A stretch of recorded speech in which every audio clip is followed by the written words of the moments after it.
Hi everyone, what I want to do now is start talking about measurable sets and define the class script M that I discussed in, I think, the first video.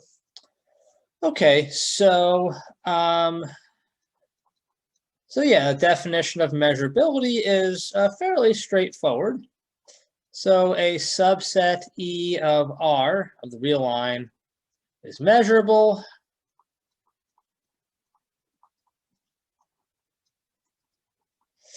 if for any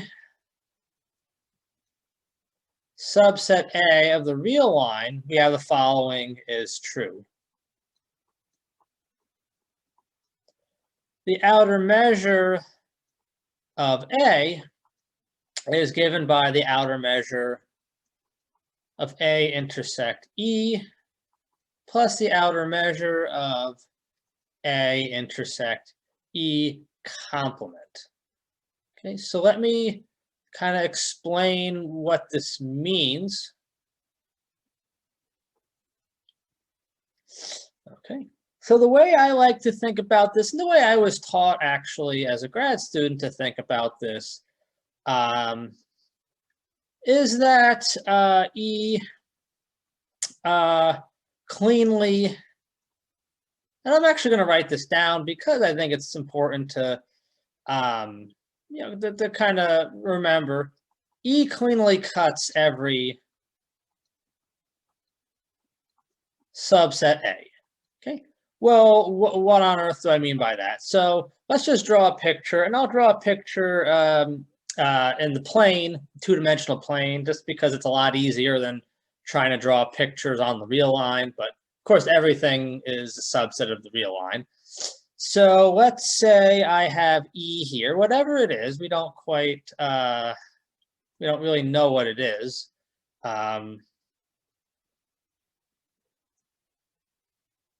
I have something like this, okay? So this would be E, and let's say we have some, draw it in maybe a different color, red here. And let's say we have some A here, whatever A is, let's say it's something like this here. Right. So this whole thing here is A. Maybe I'll do it like this. It's hard to read, so I guess I'll do a different color. Do blue.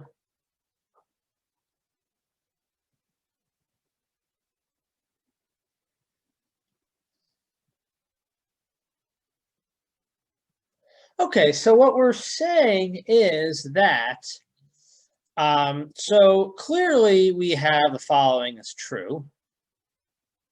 A is always can be written as A intersect E.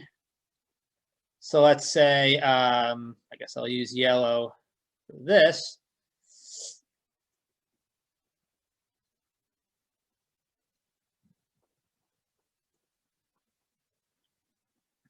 So maybe, yeah, I'll do this. Actually, let me do it like this. Maybe make it a little easier. So here is A. A is just the whole thing. So A is going to be equal to A intersect E union A intersect E complement, which is, of course, this stuff right here.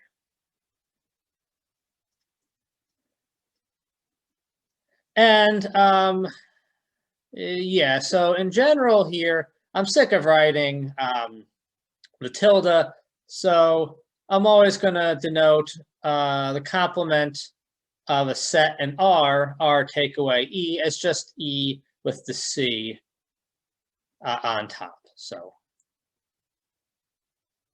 right. Okay.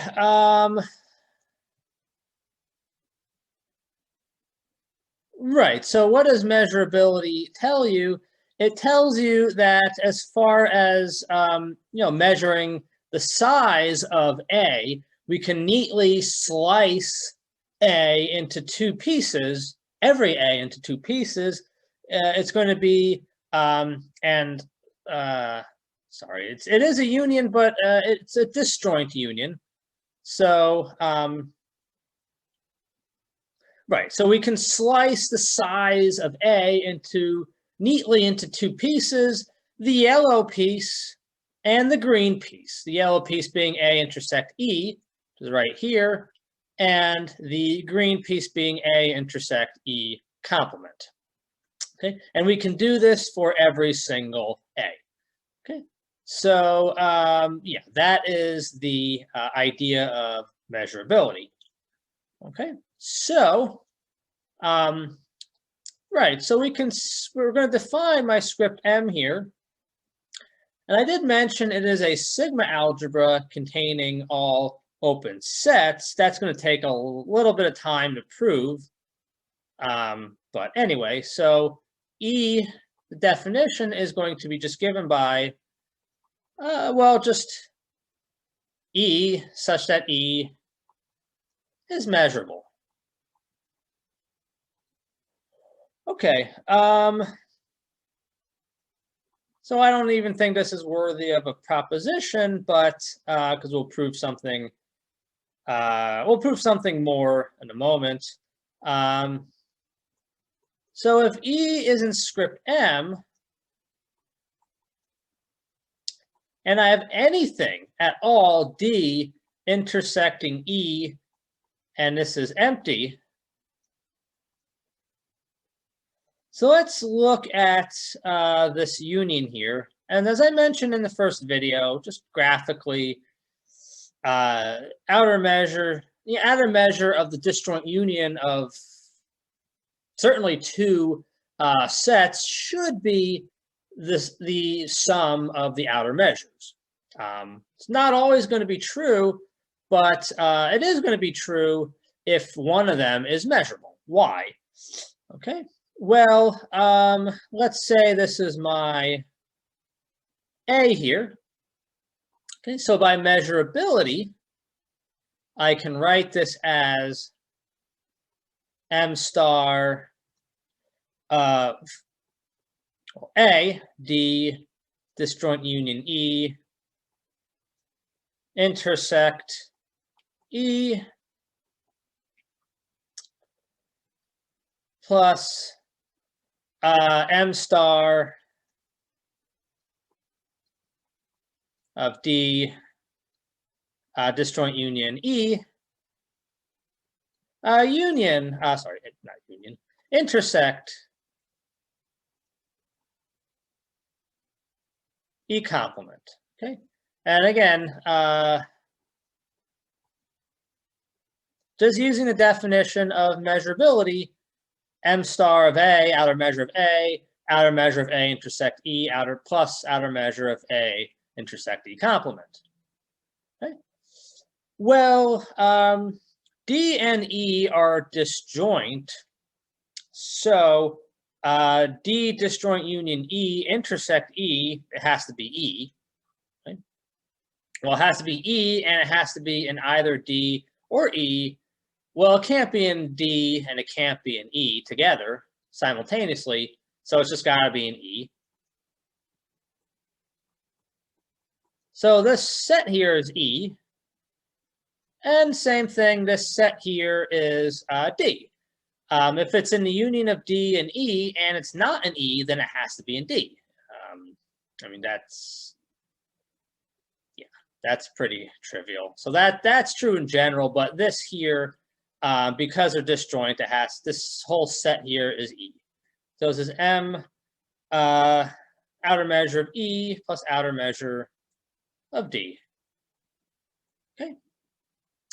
So this is a promising definition. Okay, so we first want to prove some facts about membership in M, script M rather. So one thing to observe is the following. Okay.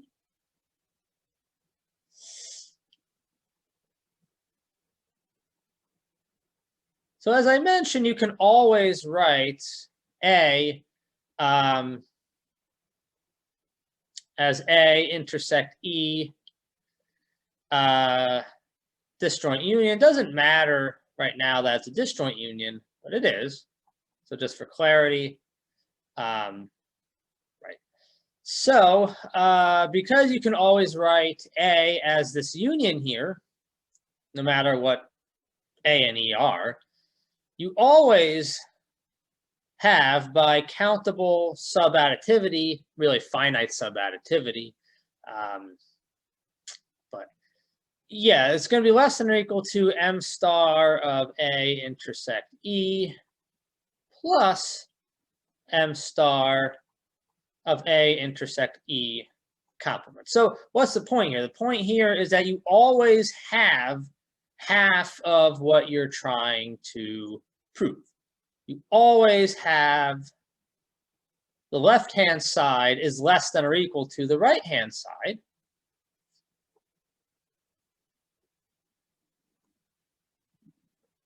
So we have E is measurable if and only if for any A,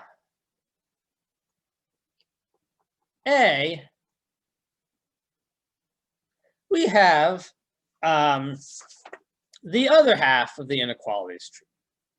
And this is important to remember because, yeah, if I want to prove something is measurable, I'm going to prove this. I already proved, I mean, if you really want to, you can reprove this every single time you prove something is measurable. That's just not a good use of time. And I obviously won't do it, but right. So whenever I want to prove something is measurable, this is my task. This is what I have to prove. All right, so let me prove two very, well, let me just make two notes here. Again, little tiny propositions, I guess, that are really not even worth calling a proposition. So actually, three of the conditions of being a sigma algebra are actually true. R and the empty set, well, saying R is measurable in a, saying R, whatever. So immediately we have R and the empty set are measurable.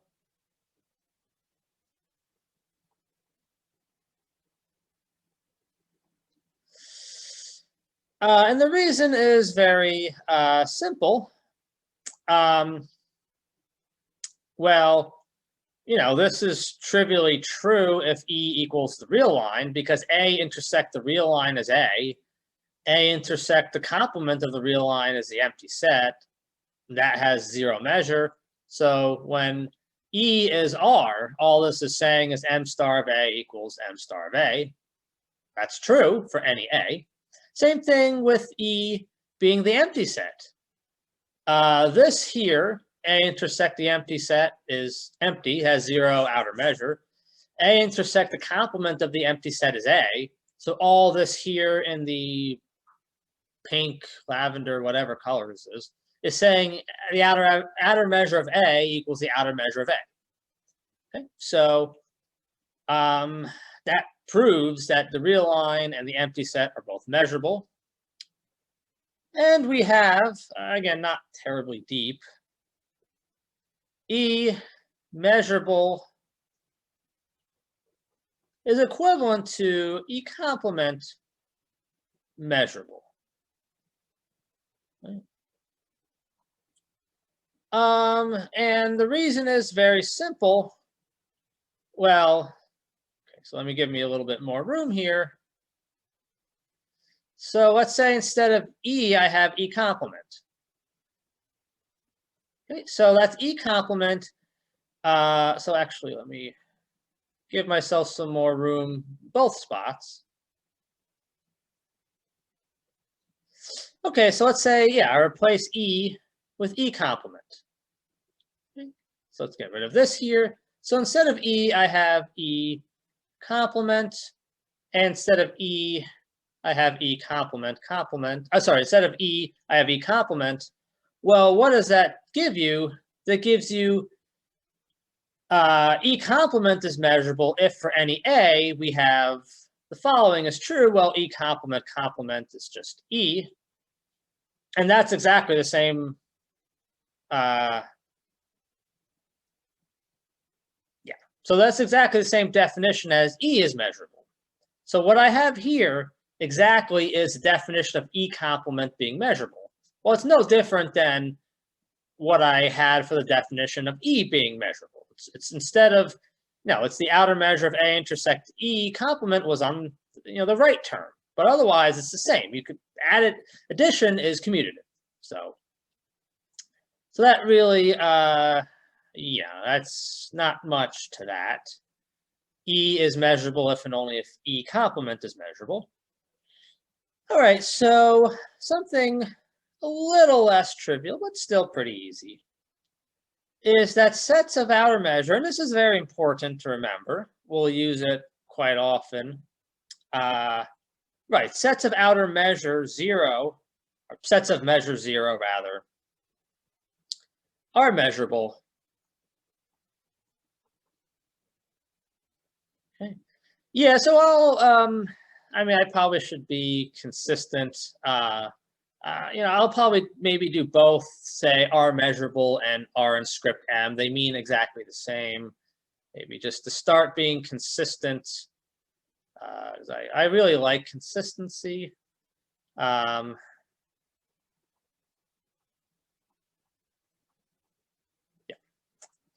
Okay, and what's the proof? Well, the proof is as follows. Let's look at this right here.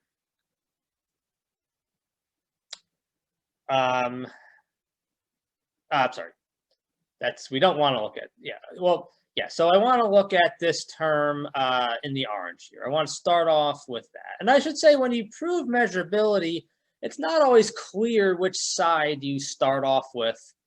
You definitely got to start off with one of the two sides. So don't have too many options. All right, so, and I'm going to use finite subadditivity in a moment. Okay, so, right. So obviously, A intersect E is a subset of A. So this is less than, or I'll do it here.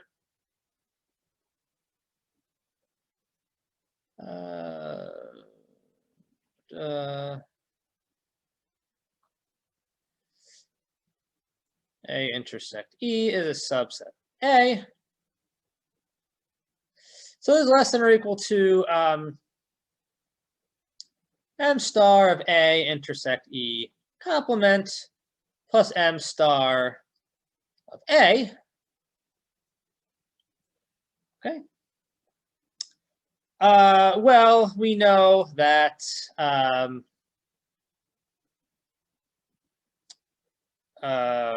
second. Sorry. This is true, but I really want E here. Sorry about that.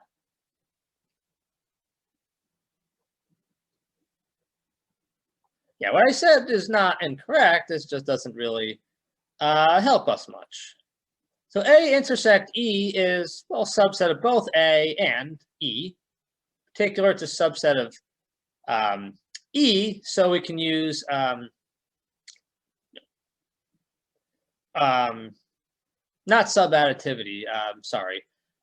Just use what I call monotonicity of outer measure, which is if one set is a subset of another set, the outer measure of your first set is less than or equal to the outer measure of your second set.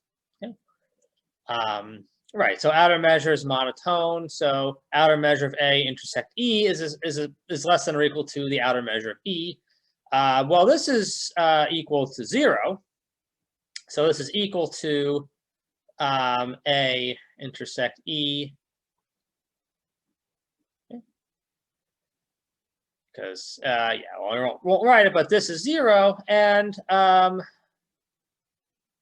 know if I can fit it, but well, A intersect E complement is a subset of A. Okay. So certainly the outer measure of A intersect E complement is less than or equal to the outer measure of A. Right? And that's exactly what we needed to prove. Outer measure of A is bigger or equal to this sum here. Okay? So yeah, fairly trivially, outer measure, rather, sets of measure 0 are measurable. Okay, so let me prove something that is less trivial. And the proof, if you look in I'm doing Royden's proof. It's basically almost looks like a magic trick in Royden's, in Royden's book. So I'm going to try and demystify the proof. It's not a hard proof, but nevertheless, it's, I would say, far from intuitive. So we have a proposition here, and that is if I have n measurable sets, that implies that the finite union, we'll get to infinite unions in a little bit, but at least we need to start off with proving that finite unions are measurable.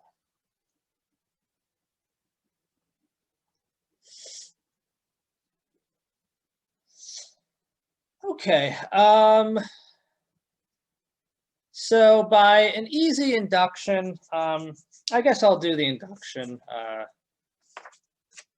But so really the hard part is to prove n equals 2 first. So let's do that.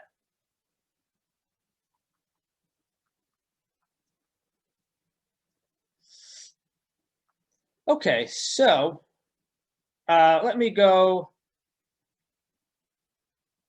to the next page. So let me just remind you what we need to prove. We need to prove that,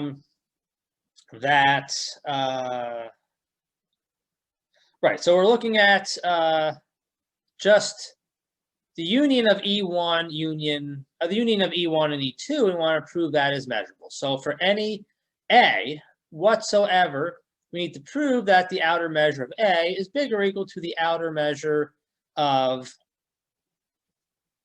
A intersect E1 union E2 plus A intersect the complement of the union. All right, so before you just go and bust out de Morgan's laws, let's see what we know, okay?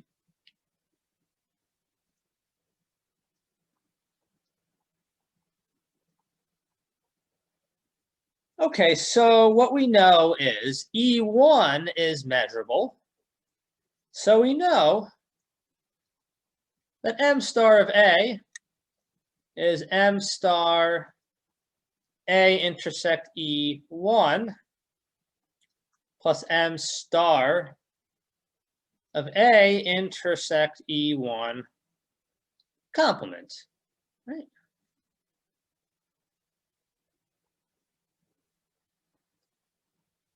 Again, nothing more than E1 is measurable. Well, let's use the measurability of E2 with this here sort of being my quote unquote A, you know, because really A can be anything. So the way you want to think is that being measurable is very strong. We know this is true for any A. On the other hand, if we know something is measurable, then we have a ton of flexibility to set our set here to genuinely be whatever the hell we damn want it to be. And that's really the way you should think. So you do sometimes have to get a little bit creative. Right, so here's what I'm going to do. In the definition of measurability, I'm going to set this to be A. Okay, so what do I mean by that? Well, use a measurability of E2. So it's going to be, well, A intersect E2, my quote unquote A is, sorry, I do not want that to be my A. I want to apply measurability to the second term, measurability of E2. So this term here, A intersect E1, the outer measure, is just going to come along for the ride. We want to keep this. Okay. Now I'm going to invoke the measurability of E2.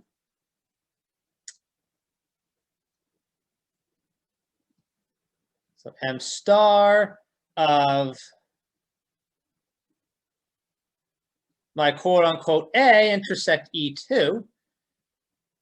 So this is just, I got to move this over a bit. Sorry about that.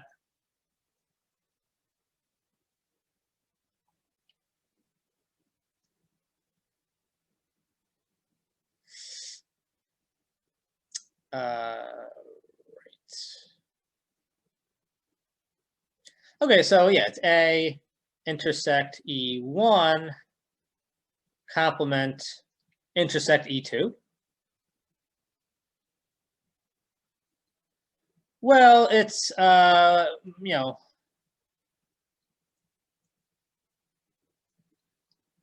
measure of A intersect, quote unquote, A intersect E2 complement in the definition of measurability. So it's just A intersect E1 complement.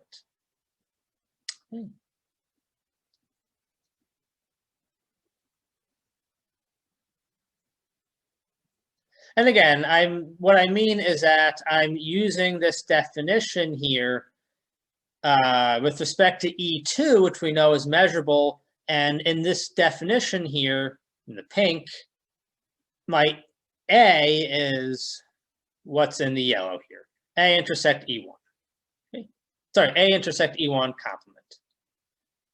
I don't know why that happened here, but sorry, this should be complement here. Okay.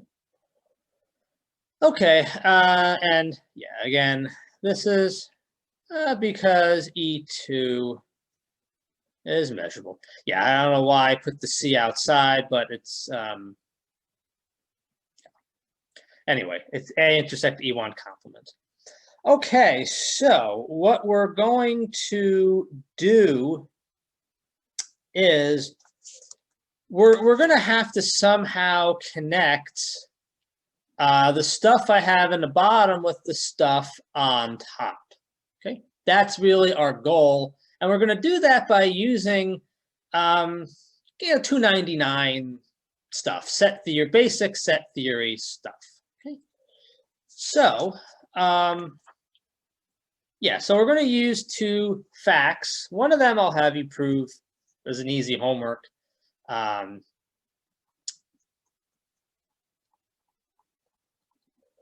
Okay, so I first want to connect one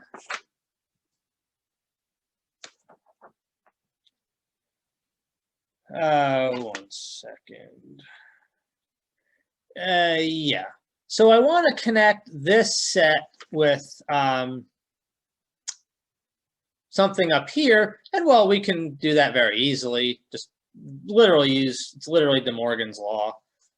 So actually, these two are going to be equal.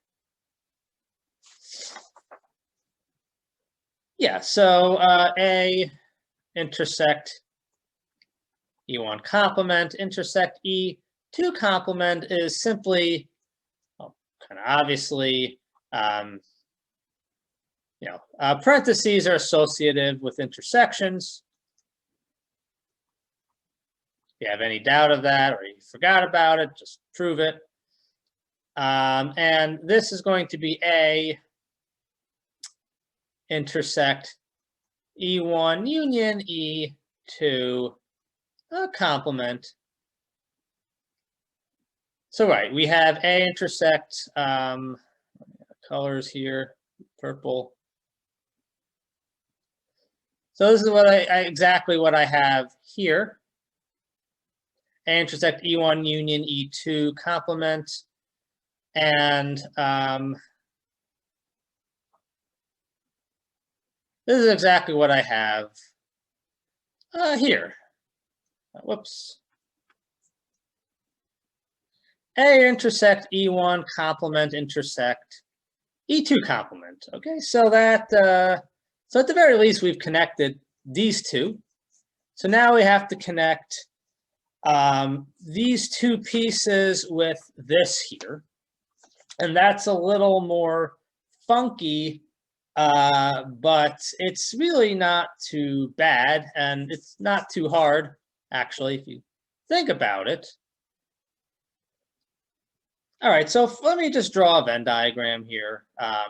Again, everything's in the real line, but just like you did in probability, Venn diagrams just are graphically useful. So yeah, so actually I want to do something real quick. Get rid of that. Okay, so right. So let's say I have E1, E2, and A. Just don't know anything about them.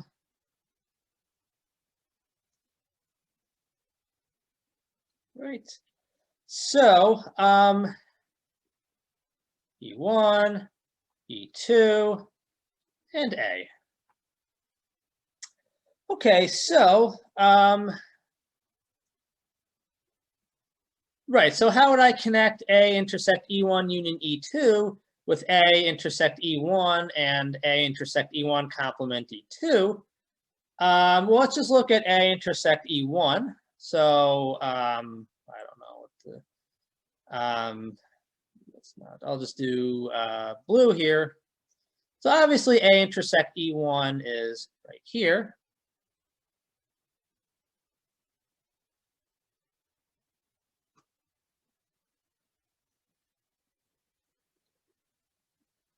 Okay, so if I want A intersect E1 union E2, well, I really just need this piece. That's the only piece I'm missing. I don't think I used orange here. Okay, and well, what is this here? This is, well, this is A intersect. We're getting rid of stuff in E1. There's nothing in E1 here. So it's A intersect E1 complement, but it's also in E2.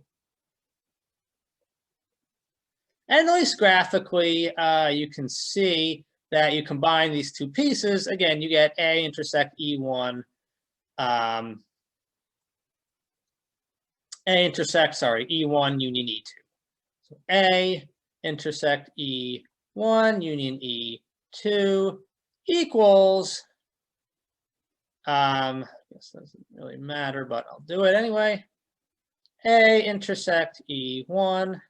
Yeah, and I'll have you just make sure we're all on the same page. It's very easy. You could theoretically give this in intro to proofs, but I'll still have you, prove this for homework. Sorry about that, a little brain fart there. So A intersect E1 union A intersect E1 complement intersect E2. Okay, right, and yeah, so so we have A intersect E1 here, and A intersect E1. Let me get rid of the A's here. It's kind of distracting.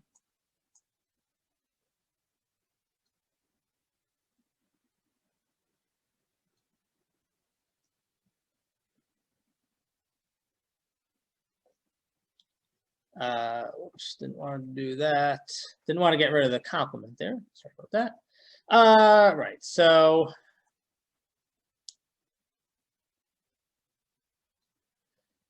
and I'll put in purple here, this here. So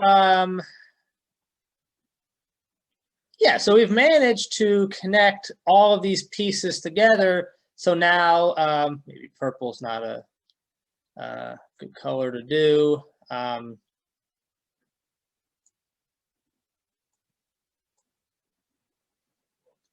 it's better.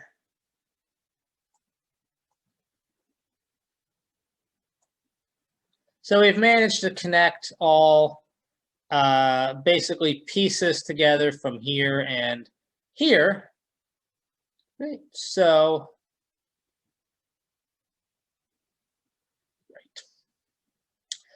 okay. Right. All right, so let's finish up the proof. So let's say yeah, I don't know. Let's well,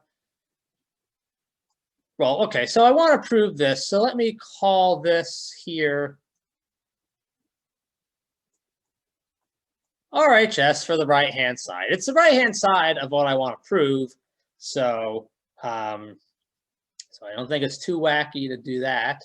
All right, so the right-hand side is going to be equal to let me put this here.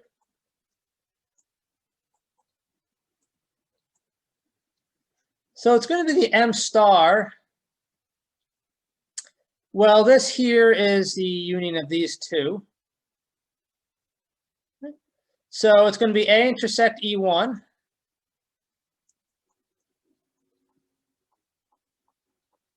That's the blue. Union A intersect E1 complement E2.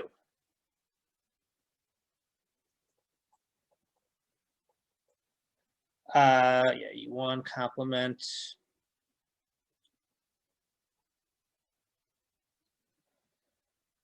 Okay, plus,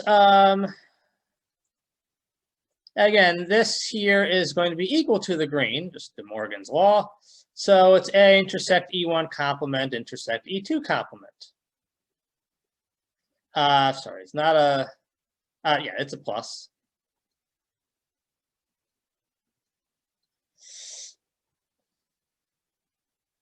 Right,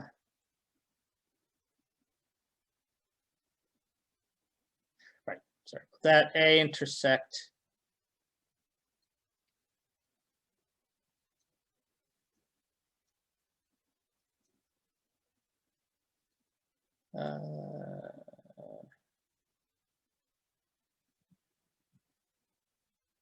right.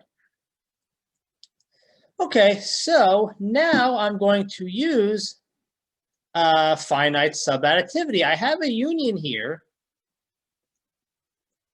And you always got to be careful if you're going in the right direction that you want, and we are.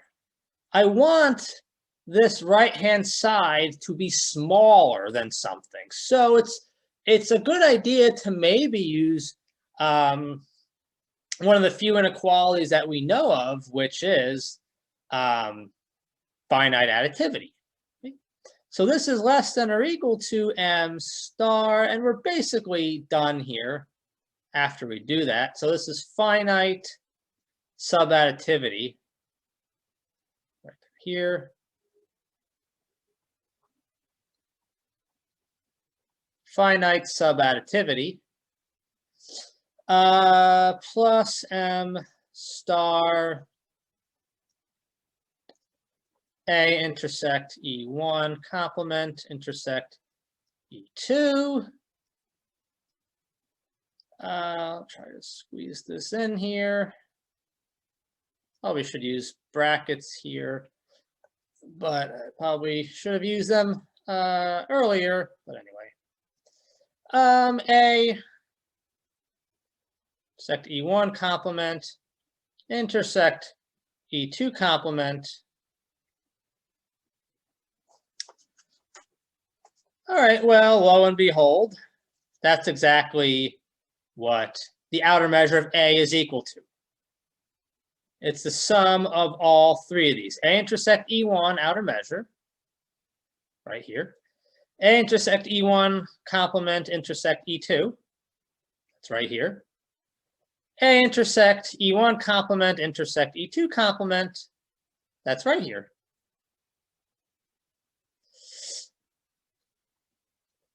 So we're done. The right-hand side is less than or equal to the outer measure of A. Okay, so I guess I'll just do this real quickly.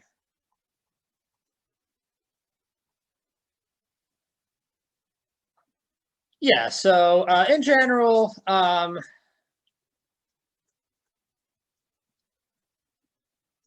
if it's true that the finite union of measurable sets is measurable, finite union, sorry, meaning we have n of these, so the union of n measurable sets is measurable, well, then there's really not much, like I said, there's not much to this induction here. Because what you do is, well, you do the obvious thing. You write this as the union of two measurable sets. Okay, so this whole thing here, by the inductive hypothesis,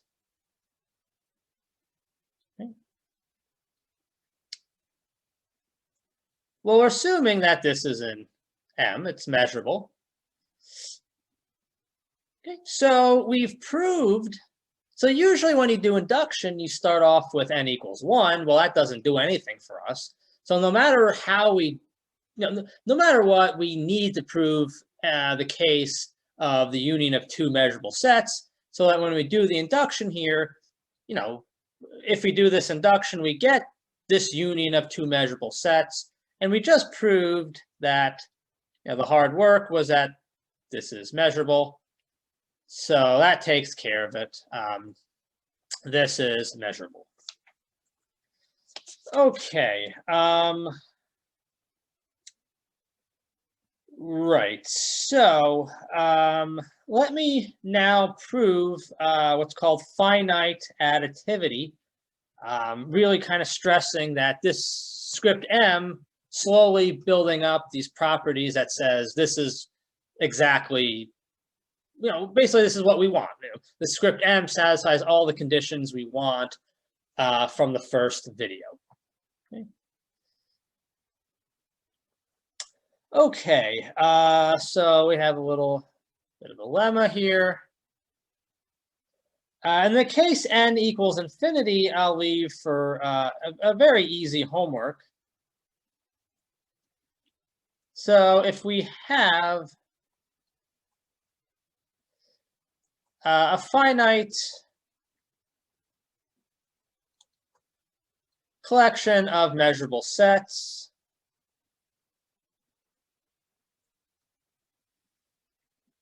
and let's say they're pairwise disjoint,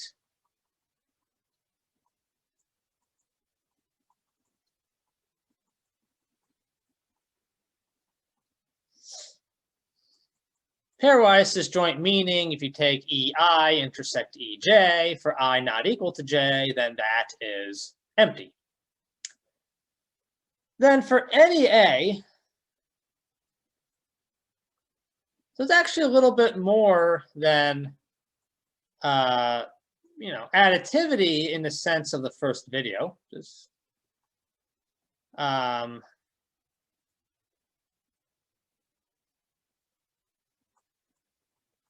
yeah, so we have the outer measure of A intersect this union here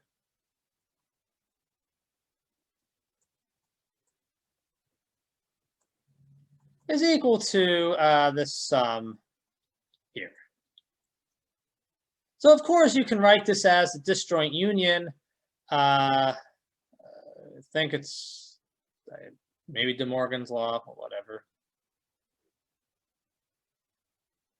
Yeah, so obviously this is A intersect EK. Okay, so this is K equals 1 to N. It's a little hard to see, but yeah, so with this perspective, it makes maybe a little more sense what I'm going to write. So it's A intersect EK. So I want to emphasize we do not know anything about A intersect EK. I mean, all of these are pairwise disjoint for each K, or the collection of A intersect EK. But we don't know that they're measurable, but it doesn't matter.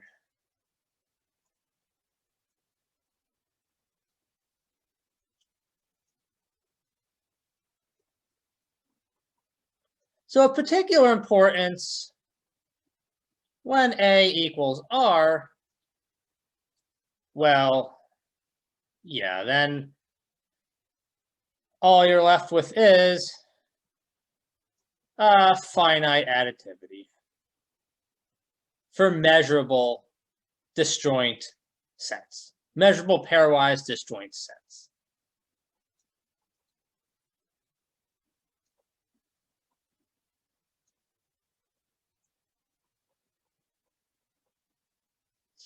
All right, so what is the proof? Okay, so you should notice that, well, there's really nothing to prove when N equals 1. There really is no sum. So let's assume it's true for N. I probably should do N minus 1 because Royden does N minus 1, but anyway, whatever. So assume it's true for N, and we're going to prove it's true for N plus 1. So I want to look at this set here, A intersect this disjoint union.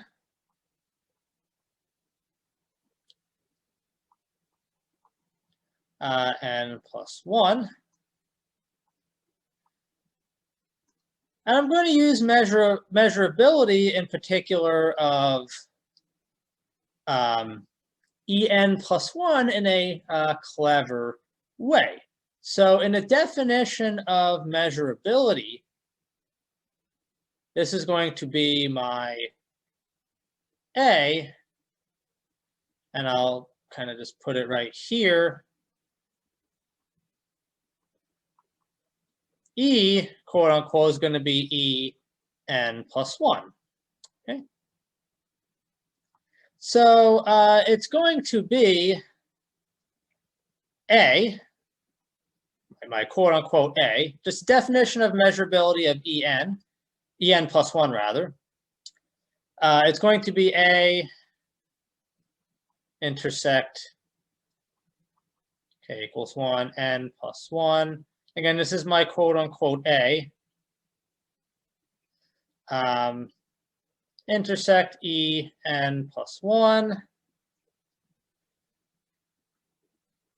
Well, the same thing except En plus 1 complement.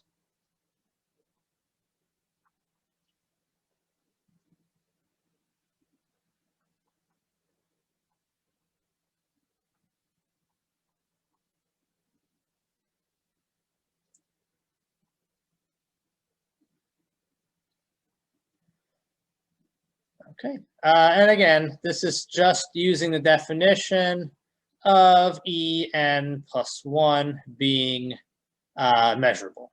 That's it. Nothing more than that. So it's my quote-unquote A intersect E, which is here. E is en plus 1. A intersect en plus 1 complement. A intersect E complement. My A is, quote-unquote A, is this stuff here. Just definition of measurability. Okay, well, this whole thing here, because the E's are assumed to be pairwise disjoint, well, basically everything collapses except for en plus 1. So this whole thing here is en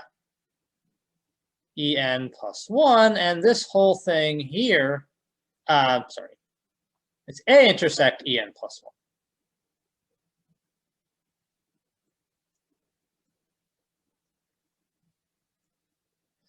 And this whole thing here, sure.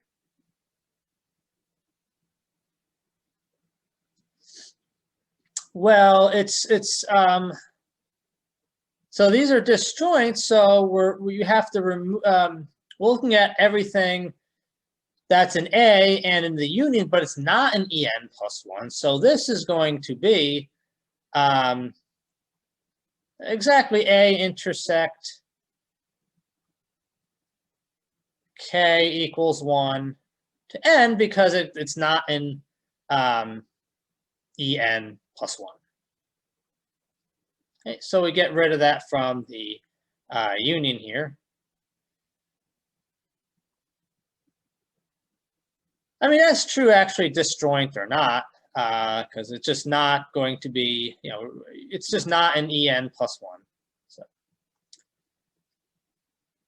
Okay, so anyway, this is going to be equal to m star of en plus 1. Just rewrite this. Yeah, I made the mistake. It's A intersect en plus 1. Sorry about that.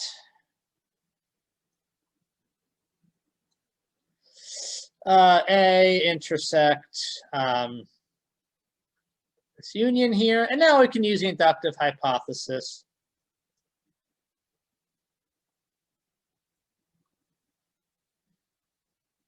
So this is equal to, well, really exactly the sum we want. The inductive hypothesis allows us to conclude that this here is K equals 1 to n, m star of A intersect EK.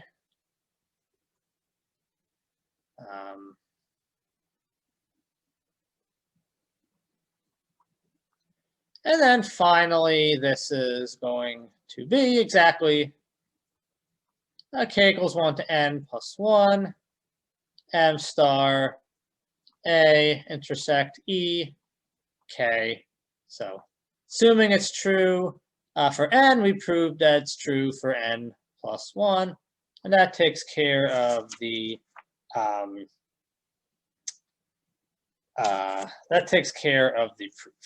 Okay. All right, so let me prove a very, very simple proposition. Kind of working towards that script M is a sigma algebra. Okay.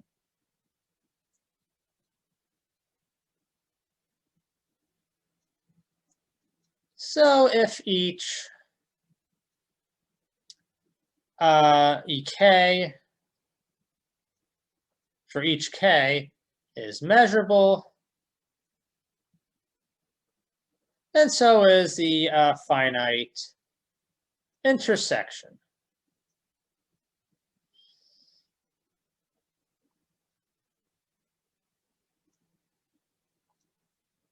And complements of stuff in script M is in script M.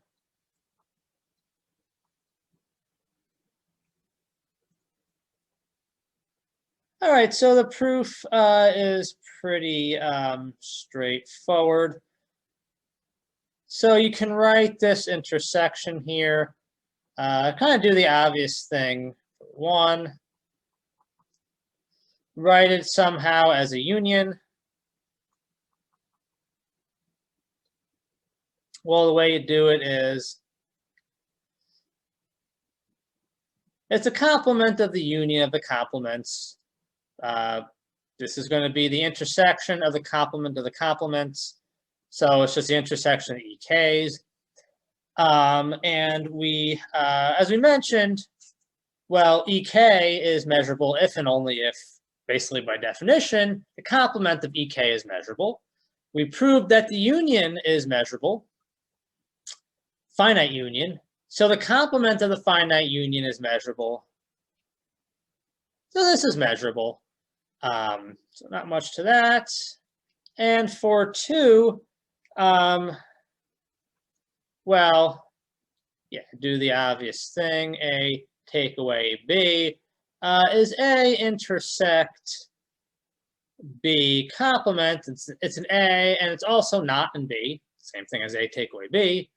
Well, A is measurable, B is measurable, so B complement is measurable, so the intersection is measurable. So that is measurable.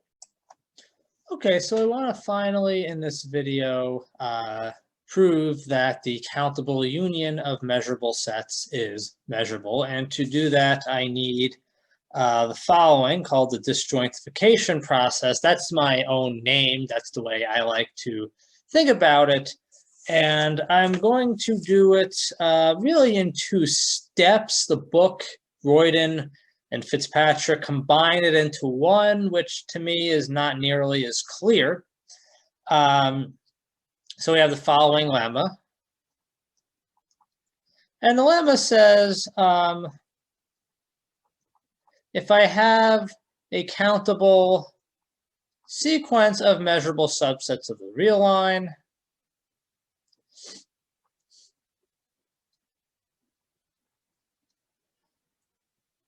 then there exists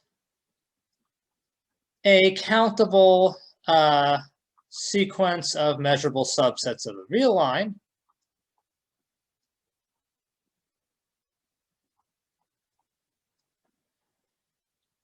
Where 1, the unions are the same.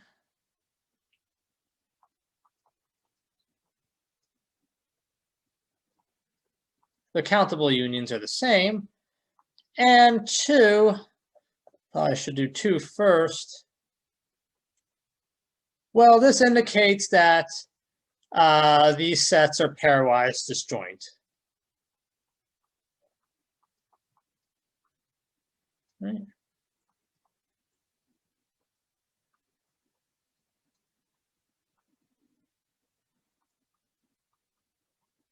If I take E tilde I intersect E tilde J for I not equal to J, that is the empty set. These are pairwise disjoint. Okay. Right. Okay, so I'm going to outline the proof. Half of it is, or not half of it, a chunk of it is for homework. So yeah, it's really a 2-step process. So first, let me define a K, for lack of anything better to call it, just to be the finite union of the AIs. Or really the EKs, but anyway. Yeah, sorry about that. So I just want to take the finite union from I equals 1 to K of the E's. Okay. So obviously this is an ascending chain of sets, or however you want to put it, in the sense that A1, well, A1 really equals, so to be clear, A1 equals E1. A1 is a subset of A2, subset of A3, et cetera, et cetera.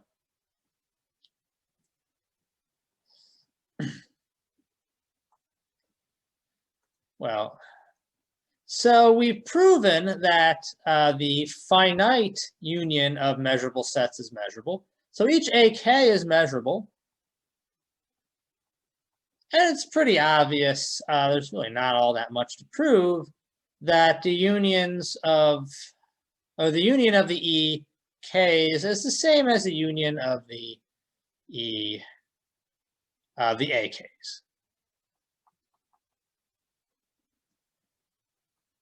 The total countable union. I mean, if you have any doubts, definitely prove this. But there's really not much to prove. Okay, right.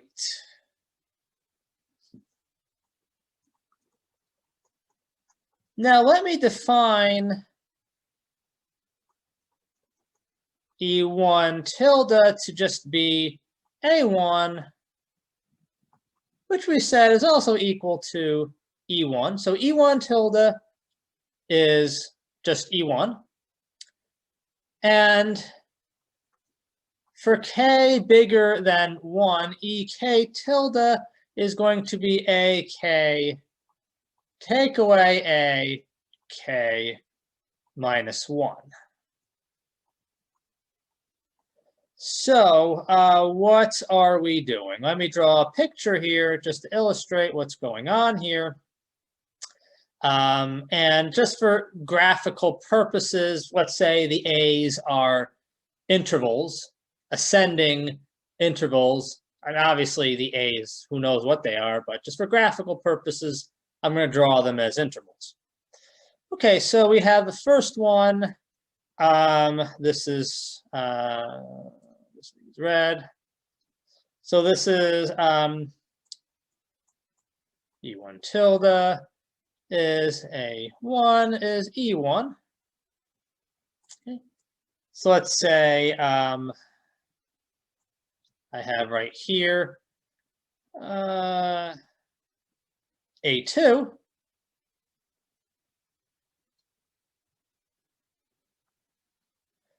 And I'll just draw one more. Let's say this is A3. Okay, so what is, yeah, so what is, so, okay, let me do it like this. I'll do it in green. Okay, so this is E1 tilde. That's the same thing as E1.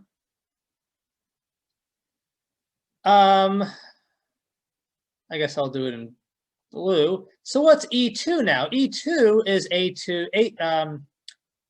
take away A1. So this is what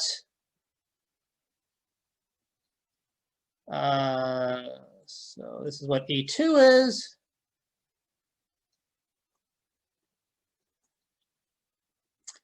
And this is what sorry,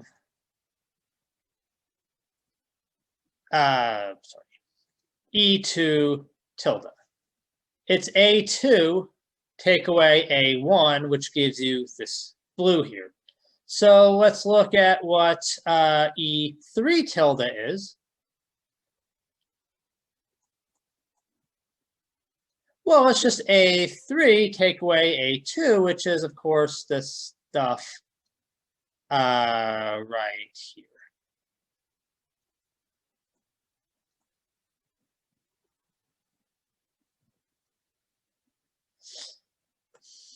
Okay, so maybe a bit of a messy picture, but hopefully the colors make this pretty clear.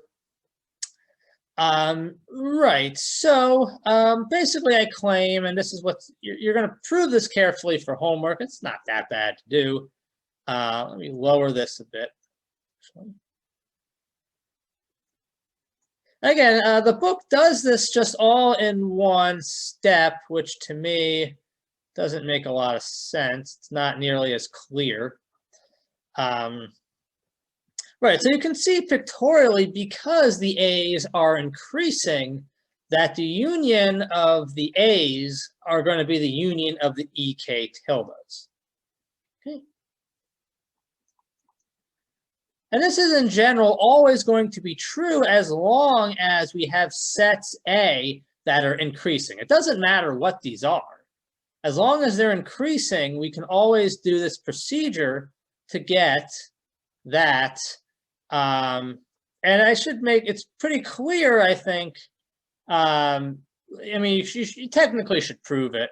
But it's pretty clear that the EK tildes are pairwise disjoint. I mean, pictorially, as I drew it, they're pairwise disjoint.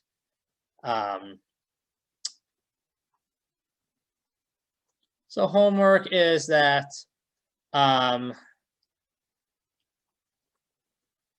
these two unions are the same. And we basically, I mean, I said the proof is pretty easy because it is. This is the same thing as the union of EKs.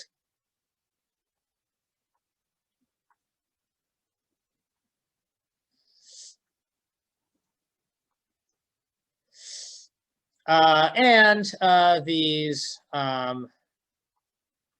are pairwise, yeah, pairwise disjoint.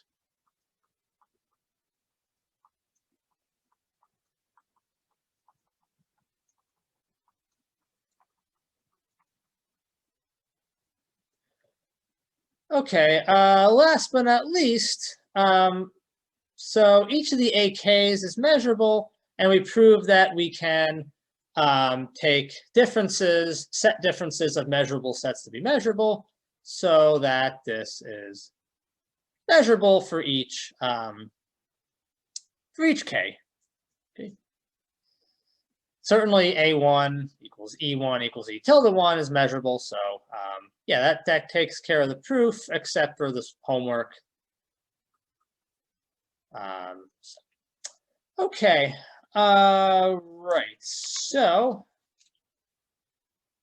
let me prove the following, which is definitely worthy of a theorem.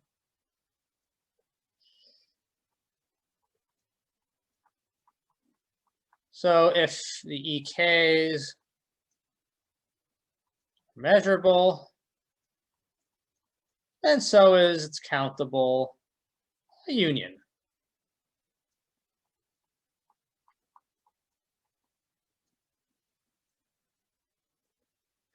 Which I'll talk more about this later. This will actually prove that script M is a sigma algebra. Right. All right, so, right.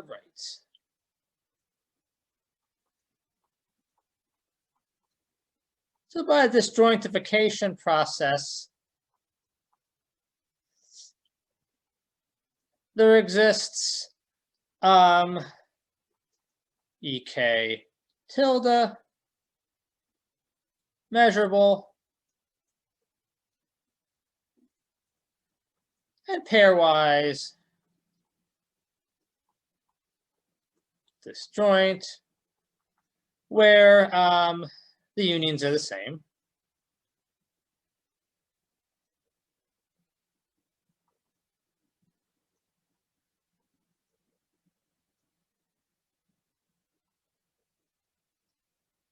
All right, so for convenience, let's say Fn is the disjoint union of the first n of these.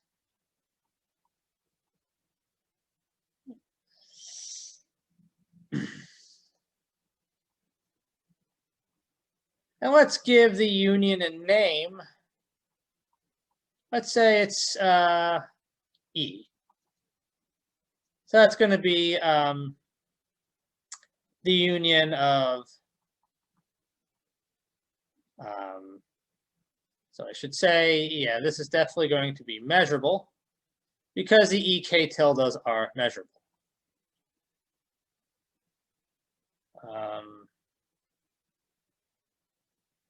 Sorry, wasn't sure what I erased.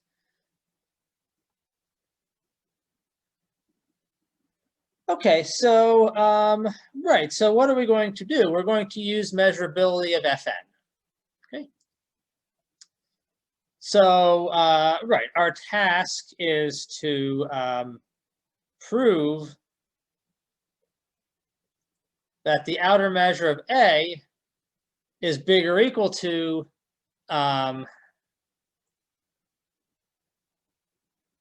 just remind you, because I don't have the measurability definition, or what we have to do. The opposite, remember, is always true by subadditivity. So we need to prove that for any set A whatsoever, this is going to be bigger or equal to M, the outer measure of A intersect E, plus the outer measure of A intersect E complement. So that's what we have to prove. So what I'm going to use is the measurability of Fn. Okay, so by measurability of Fn,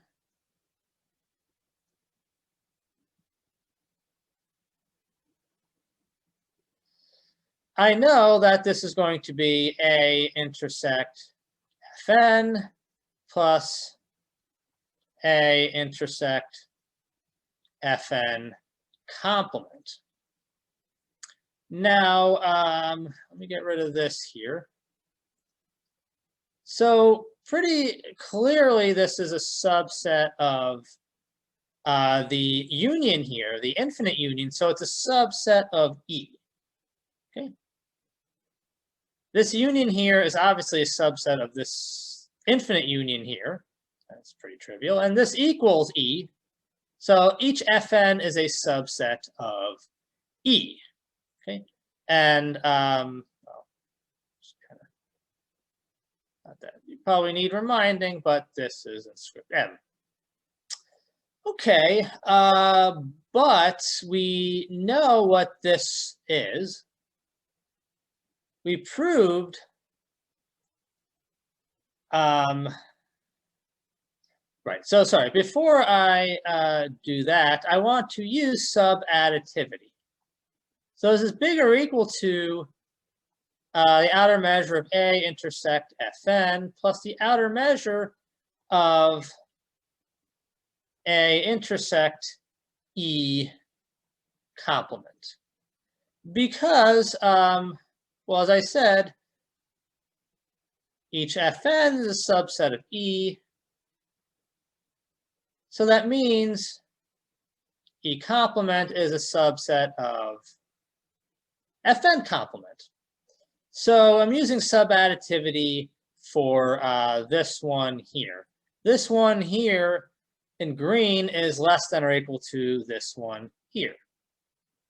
E complement is a subset of Fn because Fn is a subset of E for each n. Okay, okay, well now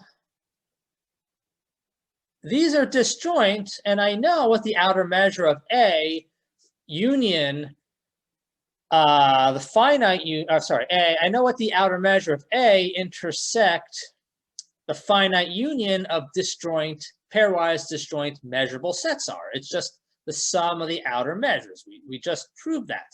So this is going to be equal to the following sum. K equals 1 to n, outer measure of A intersect E K tilde, outer measure of A intersect E complement. Okay. So this is true for all, well, this is, so what do we have? We have the outer measure of A is bigger or equal to this here for any n. Everything is non-negative. So, well, the infinite sum obviously converges. So let n go to infinity.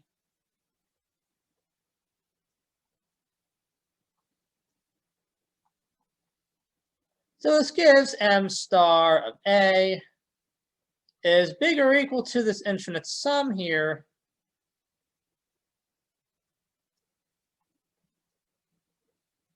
Sorry about that.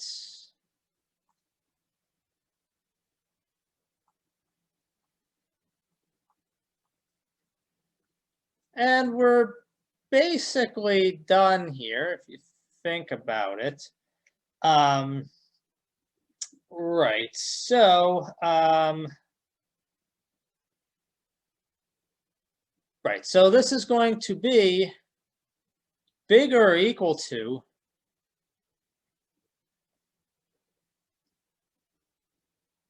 right. This is going to be bigger or equal to m star of the union here. Well, let me do it like this. Yeah, I'll just write it.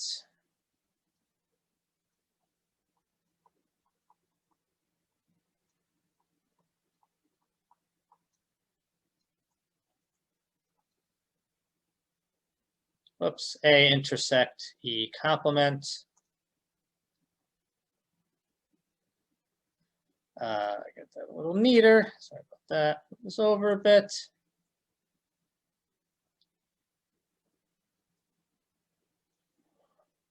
And this is what E is, so this is going to be equal to A intersect E.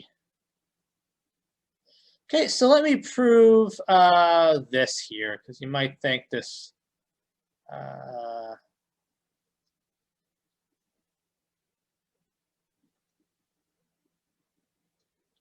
whoops.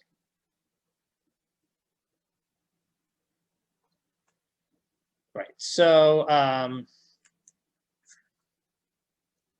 right, so let me explain where I get that this circle thing in yellow is bigger or equal to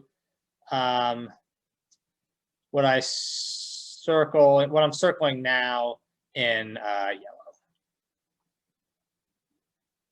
It's really just countable subadditivity.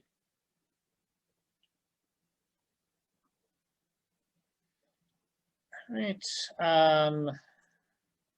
a pain in the ass sometimes. Sorry about that. Right, so this here, infinity, k. Well, this is equal to A intersect the union. Doesn't matter if it's disjoint, but for being consistent. So the two unions are equal. And, well, we can use countable subadditivity.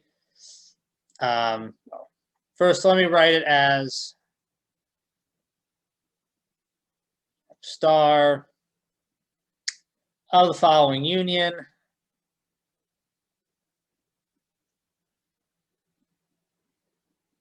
A intersect E, K tilde. So by countable subadditivity, this is less than or equal to the sum here. And we've essentially proved it's actually equal, but I haven't exactly proved that it's equal. That's going to be for homework. But we've definitely, countable subadditivity says this is going to be less than or equal to this. So this is the yellow here. This is less than or equal to this sum here. Okay, and that proves exactly, sorry, this is equal to m star of A intersect E plus m star of A intersect E complement. Okay. Yeah, so that proves it. That proves that the countable union of measurable sets is measurable, and hence script M is a sigma algebra. So what we need to do next, and this takes a little bit of work, is I need to prove that this is a sigma algebra containing all open sets, which will say that any possible set you can imagine ever constructing is measurable. Okay. All right, well, so long, take care, until next time.